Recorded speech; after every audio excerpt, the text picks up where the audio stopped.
Good morning friends, welcome back to my channel Soma lifestyle. তো বন্ধুরা, তোমরা কেমন আছো? আমি ভালো আছি। তো এখন থেকেই আমার ব্লগটা আমি স্টার্ট করছি। দেখো, এখন ঘড়িতে বাজে সকাল 9টা। আর আমি আমার পার্লারটা দেখো খুলে দিয়েছি। আজকে দেখো কত সুন্দর রোদ উঠেছে, কিন্তু আমি এখনও চা খাইনি। আমি আগে ফার্স্টে গিয়ে জামা কাপড়গুলো সার্পে দেবো, কেননা এই কদিন এত বৃষ্টি হয়েছে, জামা কাপড়গুলো একটাও কাচতে পারিনি। তো আমি গিয়ে আগে সার্পে জামা কাপড়গুলো ভিজিয়ে তারপরে চা খেয়ে তারপরে আর কাজ করব। তো এই যে আমি চা খাচ্ছিলাম, চা খেতে খেতে চলে এসেছে সবজিওয়ালা। তো আগে সবজিটা নিয়ে নিই।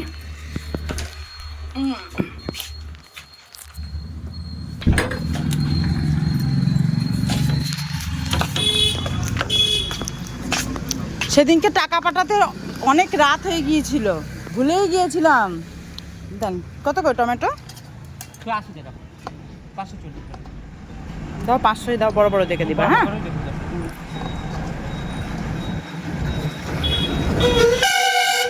বাবা এত আওয়াজ গাড়ির।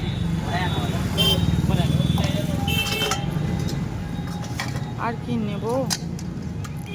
500 টমেটোই আজকে নিই। হ্যাঁ, কালকে বাজার থেকে লাউটাও এনেছি, ওটা হয়ে যাবে। কত হলো? ব্যাগে দিয়ে দেন। তো বন্ধুরা, দেখতেই পাচ্ছ, এই যে সকাল সকাল এক গামলা কাপড় নিয়ে আমি ছাদে চলে এসেছি মেলতে।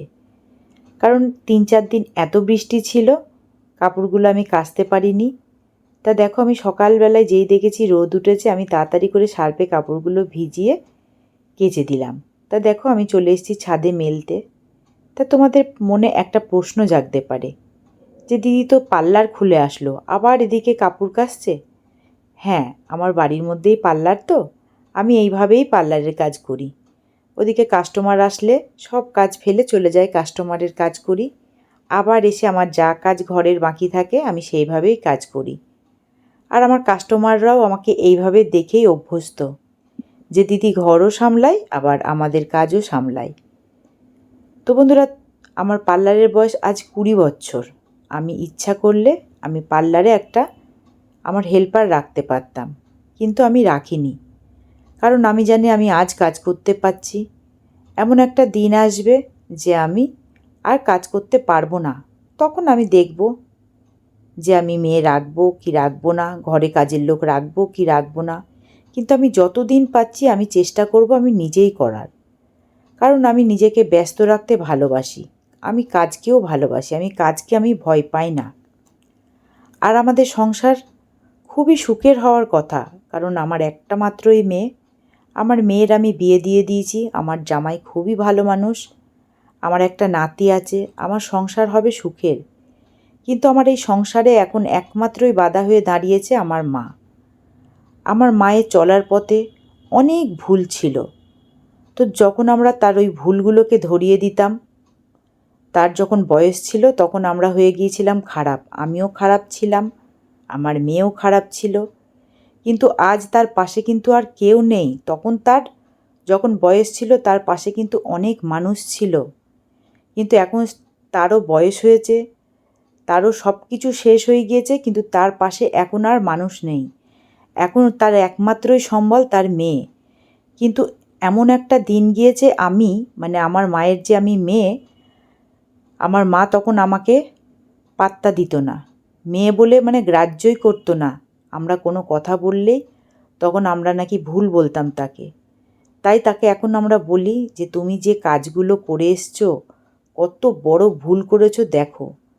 তা এখন সে নিজের পাপের প্রায়শ্চিত্ত সে ঘরে বসেই করছে। তো বন্ধুরা, তোমরা ভিডিওটা দেখতে থাকো, তোমরা বুঝতে পারবে কেন আজকে আমি তোমাদের এত কথা বললাম। তো আমি আজকে অনেক কষ্টে দুঃখে তোমাদের কাছে আমি এই কথাগুলো শেয়ার করলাম, কারণ তোমরা আমার ফ্যামিলি, তোমাদেরকে আমার জানানো উচিত। তোমাদের মনে অনেক প্রশ্ন আসবে এক এক করে, তখন তোমাদের সব প্রশ্নের জবাব আমাকে দিতে হবে। তাই তোমাদের কাছে আমি আগেই অনেক কিছু বলে রাখলাম, যেন তোমাদের মনে পরে প্রশ্ন না জাগে। আর তোমাদের মনে প্রশ্ন জাগলেও তোমরা জানাতে পারো আমাকে, আমি তোমাদের প্রশ্নে জবাব দিতে রাজি আছি।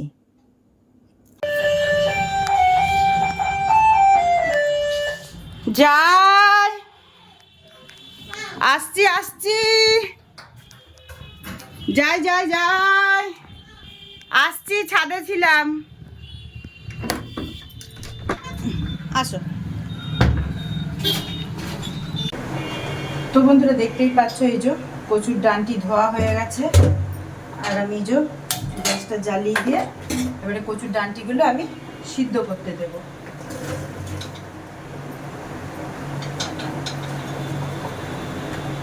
আর এদিকে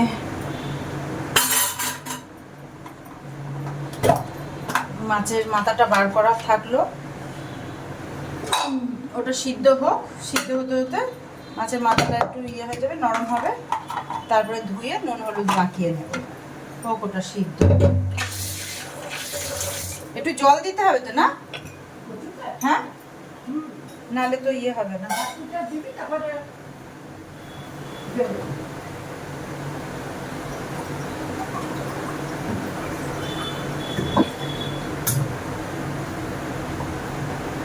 অল্প জল দিলে তো জল বেরোবে না?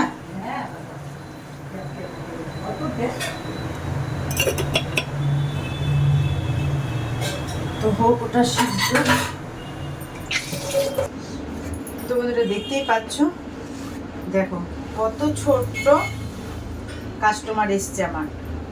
আমার কাস্টমারটা ছোট, কিন্তু আমার কাস্টমারের চুলগুলো দেখো কত বড়। তো এখনো হেয়ার কাট করবে, তাই তো? হেয়ার কাট করবে তো? ঠিক আছে, আর নড়বে না, হ্যাঁ? একদম সুন্দরভাবে দাঁড়িয়ে থাকো, হ্যাঁ?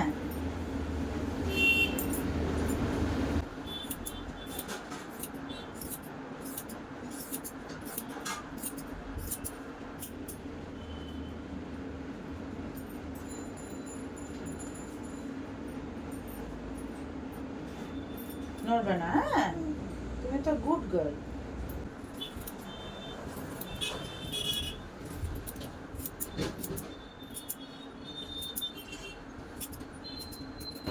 দাঁড়াও, ছোট আয়না দিই, ঘুরে যাও, আস্তে করে ঘোরো তো। হ্যাঁ, দাঁড়াও, ছোট্ট একটা আয়না দিই, তুমি দেখো, হ্যাঁ? আর ছোট করবে নাকি?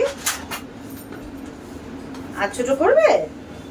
হ্যাঁ, আর ছোট করবে? আর একটু ছোট করবে? আরো ছোট?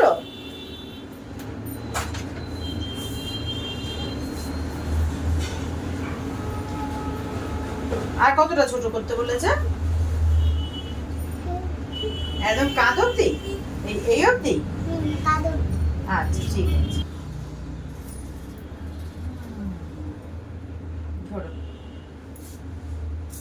ঠিক আছে, এবারে চলে এসেছি রান্নাঘরে। এই যে মাছটা ভাজা কমপ্লিট হয়ে গেছে, এইবারে কচুটাও সিদ্ধ হয়ে গেছে, কচুর ডাঁটিটা। এইবারে তরকারিটা চাপিয়ে দেবো। কাস্টমারও ছিল, সব দিক এক হাতে করতে গিয়ে না, মানে আমি পাগল হয়ে যাই।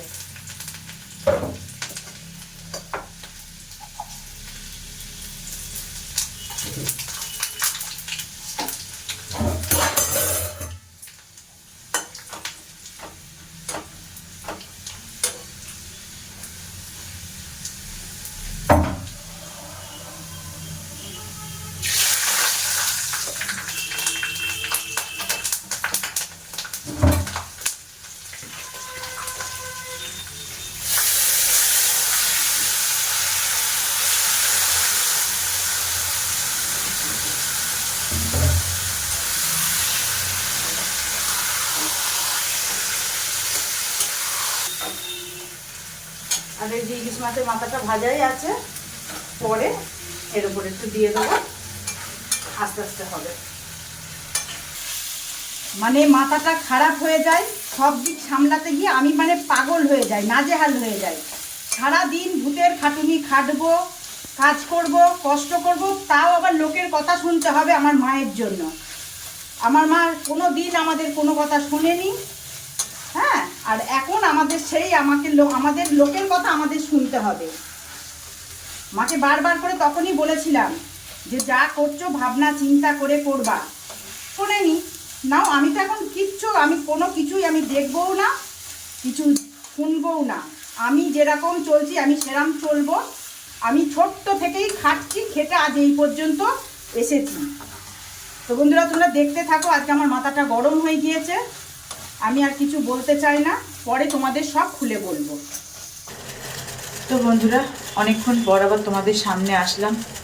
তো দেখো আমার স্নান হয়ে গেছে, আর এদিকে আমি চাপিয়ে দিয়েছি একটু গ্রিন টি, কেননা মায়ের সাথে চিল্লামিল্লি করার পর আমার প্রচণ্ড মাথাটা ধরেছে, তাই ভাবলাম একটু গ্রিন টি করে নিই। তো এই যে একটু গ্রিন টি করে নিই। তো বন্ধুরা দেখতেই পাচ্ছ, এই যে পার্লার বন্ধ করে দিলাম, দিয়ে চলে আসলাম রাতের রুটি খাবো।